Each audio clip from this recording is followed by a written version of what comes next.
परंतु ये केस हमारे सामने आया है जिसमें उसने अपना पक्ष भी रखा है।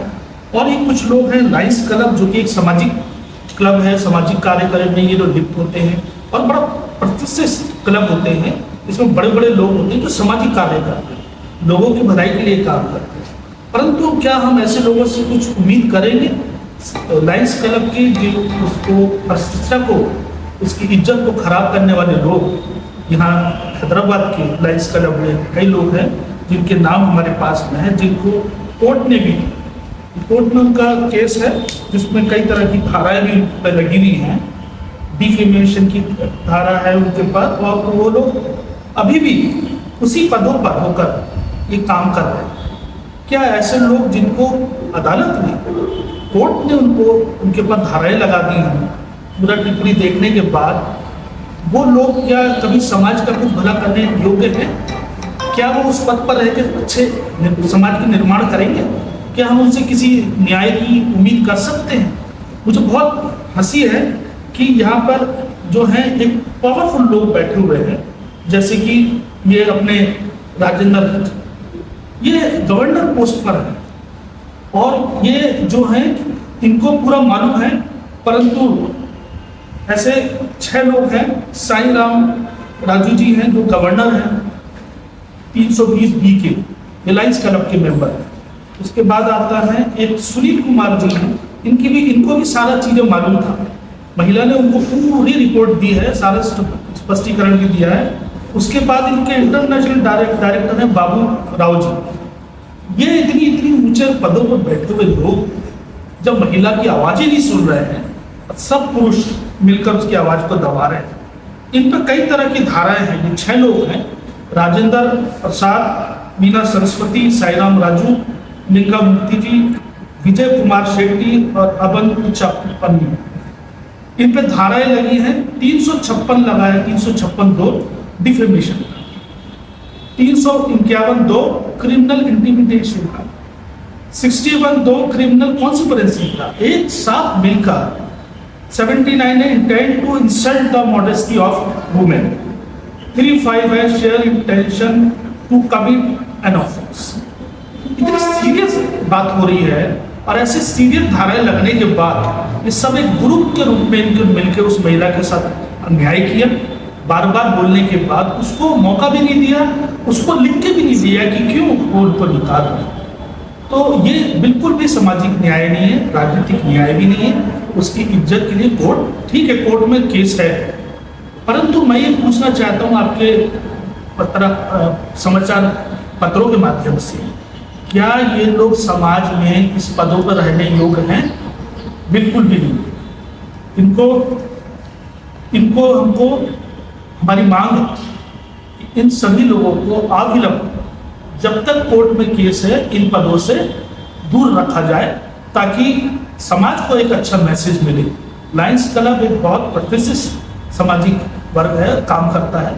उनको चाहिए कि वो अविलंब इन लोगों को इन पदों से तुरंत हटाए, नहीं तो आने वाले समय में लायंस क्लब के सामने सब महिलाओं के द्वारा इनका विरोध प्रदर्शन किया जाएगा।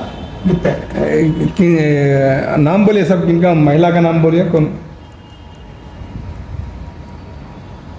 सी वाली महिला जो इसमें है वो मैंने पूरा इसमें बता दिया। 6 लोगों के कोर्ट में इसमें नाम है उनके, मैं अलग से बताना क्योंकि मैं महिलाओं के अधिकार की बात करता हूँ। महिलाओं का नाम मैं इसलिए लेना नहीं चाहता कि वो कोर्ट के अंदर केस है।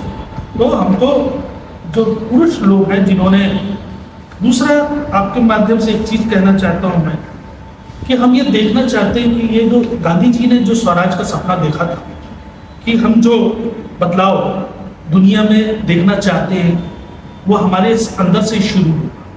मैं लायंस क्लब के सभी पदाधिकारियों, राष्ट्रीय, अंतर्राष्ट्रीय और गवर्नर, उन सभी को मैं प्रार्थना करता हूँ, आप आने वाले भविष्य को बर्बाद ना करें, न्याय की प्रक्रिया को अपनाएं और जब तक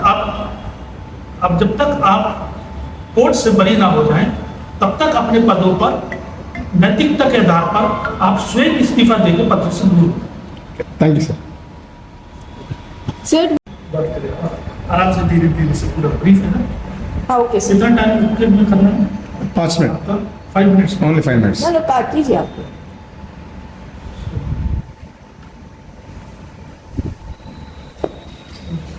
हिंदी प्लीज बोलो। नो हिंदी में बात करो, हाँ? हिंदी में बात करो सर। हिंदी में बात हाँ हिंदी और इंग्लिश बीच बीच में। तो आपको नमस्कार। मैं सामाजिक कार्यकर्ता स्मरण लाल हूँ और मेरे यहाँ पर आने का कारण है आप लोगों से बात करना कि जैसा कि हम सब जानते हैं कि भारतवर्ष में महिला 50% से ऊपर है, परंतु आज भी महिलाओं के ऊपर हरासमेंट के केस और बहुत सारे उनके साथ में ऑफिस में जो काम कर रही हैं या अपनी अपनी जगहों में जहाँ रहते हैं उनके साथ पूरा न्याय नहीं हो पाता। पुरुष लोग उनको किसी न किसी रूप में उनकी आवाज़ को दबाते हैं और उनको कभी पूरा न्याय नहीं मिलता। ऐसे ही एक केस यहाँ पर लायंस क्लब के में सुनने को मिला है जिसमें एक महिला को उसके बारे में उससे पूछा ही नहीं गया, उससे कुछ टिप्पणी स्पष्टीकरण कुछ भी नहीं लिया गया और उसके बारे में कुछ लोगों ने पुरुषों ने मिलकर पदाधिकारियों ने एक निर्णय बना लिया और उसको उसके हकों से उसको वंचित किया। जैसे कि हम जानते हैं कि हमारे संविधान में भी ये लिखा है कि हमको राजनीतिक न्याय सामाजिक न्याय के लिए काम करना है, हम भारत के लोग। इसी से मैं यहाँ पर उपस्थित हुआ हूँ और उस महिला को My name is Spencer. I am a social worker, and I came to know that there is one harassment of the women in the Lions Club in Hyderabad, and it's happened twice time. Previously, they asked they asked the forgiveness for same thing, but repeatedly they again did the defamation of that lady.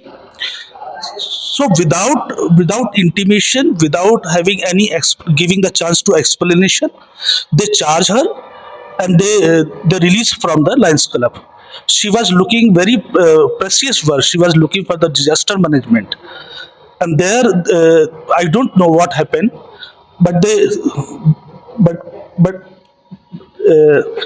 unjustly they did the charge her. So she went to court, and there is a lot of article dhara hai 356(2) for defamation, 351(2) criminal intimidation, 61(2) criminal conspiracy, 79 intent to insult the modesty of women, 35 sheer intention to commit an offense. This is very serious धाराएं BNS की हैं by the court. So why I'm asking, when they are under charge, accused one in a very serious matter, so why they are on the same post? Why don't the Lions Club having their resignation, asking their resignations until they have the clearance from the court? Because the Lions Club is a very prestigious club and social worker. So I demand to immediately they should have the resign from their post. Thank you.